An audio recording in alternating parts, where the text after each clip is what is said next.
दोस्त अस्सलाम वालेकुम। टीपू सुल्तान की मुख्तसर से स्टोरी सुनते हैं। टीपू सुल्तान, जिसका नाम सर टीपू सुल्तान फतह अली खान रहा, एक मशहूर मुसलमान शाही हुक्मरान और सिपाही था जो 18वीं और 19वीं सदियों में मशहूर हुआ।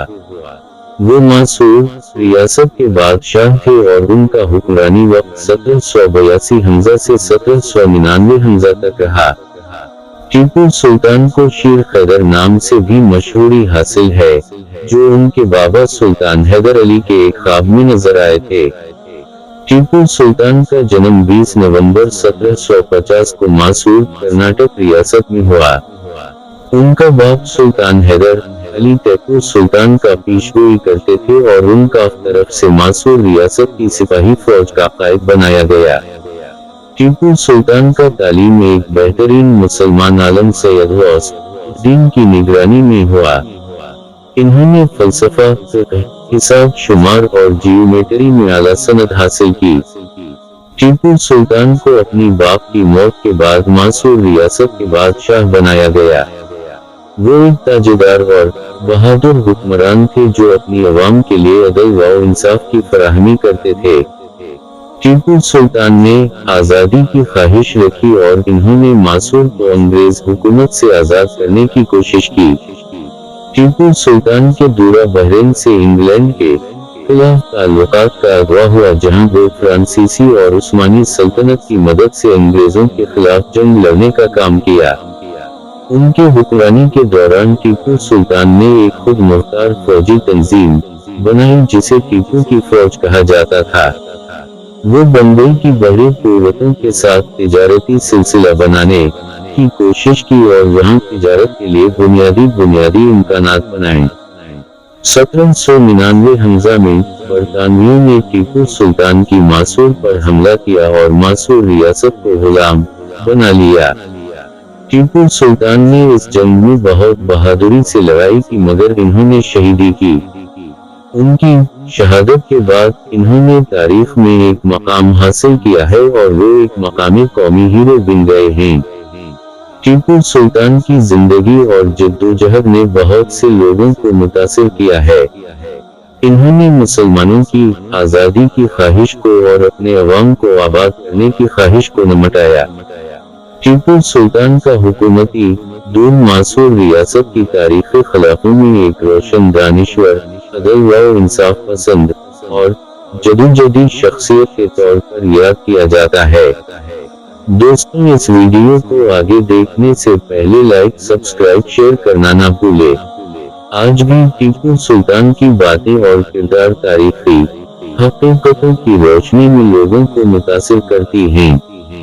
इन्होंने मुसलमानों की कौमियत की ख्वाहिश को जिंदा रखा और आजादी की तरक्की के लिए जंग की।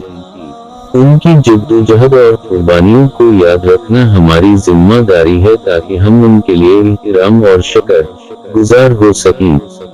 बहुत करीब था, इन्होंने नापोलियन बोनापार्ट की फ्रांसीसी हुकूमत की सहमीत हासिल की और उस्मानी सल्तनत के साथ ताउन किया। टीपू सुल्तान ने एक खुद मुख्तार फौजी तंजीम बनाई जो टीपू की फौज कहलाती थी। ये फौज अजीम कुव्वत रखती थी जो उनके हुकूमती दौर में मैसूर रियासत को मजबूती देती थी। टीपू सुल्तान ने अपनी फौज में तजरीदी निज़ाम अस्करी को मद्देनजर रखते हुए फौजी तजर्बात को मुतहद किया और नए ताकतीकों को इस्तेमाल किया। इन्होंने बम्बई को अपनी तिजारती मरकज बनाने की कोशिश की और वहां तिजारती बुनियादें रखी। इन्होंने इक्तिसादी तरक्की के लिए मंसूबों को मद्देनजर रखा जो तिजारती सिलसिले को बेहतर बनाते थे। टीपू सुल्तान ने अपने हुकूमती दौर में मौसर सियासती इस्लाहात भी की। वो अदल व इंसाफ की फराहमी को तौसीक देते रहे और गरीबों की सहूलतों को मद्देनजर रखते रहे। इन्होंने मुख्तलिफ सोशल वेलफेयर मंसूबों की भी बुनियादें रखी जो अवाम के लिए फायदा मंद साबित हुई। टीपू सुल्तान की जिंदगी और जद्दोजहद के बारे में हम किताबें और मुसन्निफीन मौजूद हैं जो उनके खिदमात को बयान करती हैं। इन्होंने मैसूर रियासत को बड़ी तरक्की दी और उनकी शहादत के बाद भी वो एक कौमी हीरो बने रहे हैं जिनको लोग आदमी अजीज समझते हैं। टीपू सुल्तान का दीनी एहसास भी बहुत बुलंद था और इन्होंने इस्लाम की तरोीज के लिए इक़दामात किए। वो अपनी हुकूमत के दौरान मस्जिदों की तामीर, मदारिस और इस्लामी तालीम की फराहमी पर तवज्जो देते रहे। इन्होंने अक़लियतों के हुकूक की हिफाजत की और उनके इबादत घरों की हिमायत की। टीपू सुल्तान का फ़नून हरब के लिए भी खास तासुर था। वो एक बेहतरीन ताकती की जंगजू थे और इन्होंने हदीस रोजमर्रा को इस्तेमाल करते हुए नए साज व सामान, हथियारों और फौजी तरबियत की तश्कील दी। इन्होंने ताजूरी निज़ाम को बेहतर भी एशिया हमेशा से बैरूनी ताकतों की नजरों का महवर रहा है।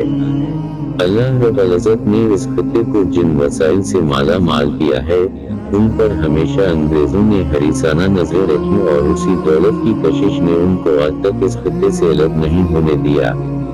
अंग्रेजों ने मुगल शहंशाह जहांगीर के जूतों को बोसदे और फरनगियों के लिए बहरी तिजारत का हुक्मनामा हासिल कर लिया। फिर ईस्ट इंडिया कंपनी के ताजिरों ने सद्दर सद का कारोबार शुरू किया और मुसलमानों की सफ़ों में कदार पैदा किए। फिर चश्म फलक ने वो अबरतनाक मंजर देखा कि आखिरी मुगल ताजदार बहादुर शाह जफर को अपने ही मुल्क में दफन होने के लिए 2 गज जमीन भी ना मिल सकी। बड़े सगीर के मुसलमान अपने कांधों पर 800 साल इक़्तिदार की लाश उठाए फिर रहे थे मगर उनके लिए कहीं जाए पनाह नहीं थी। अंग्रेजों ने जिस तरह बरसगीर पाक व हिंद में अपने कदम जमाए, उनके असरात बद से हम आज तक महफूज नहीं हैं।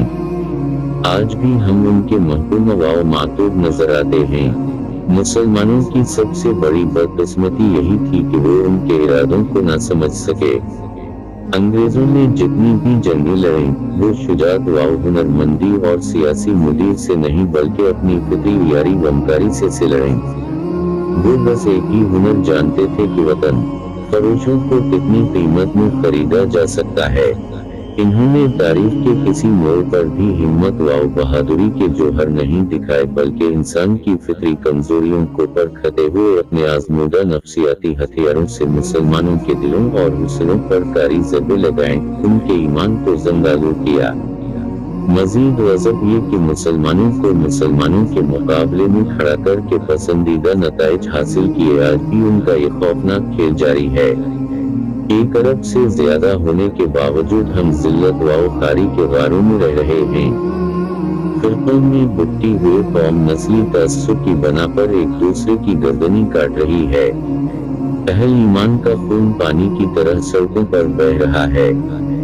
यानी कातिल भी हम ही हैं और मक़तूल भी हम ही। एक वहशतनाक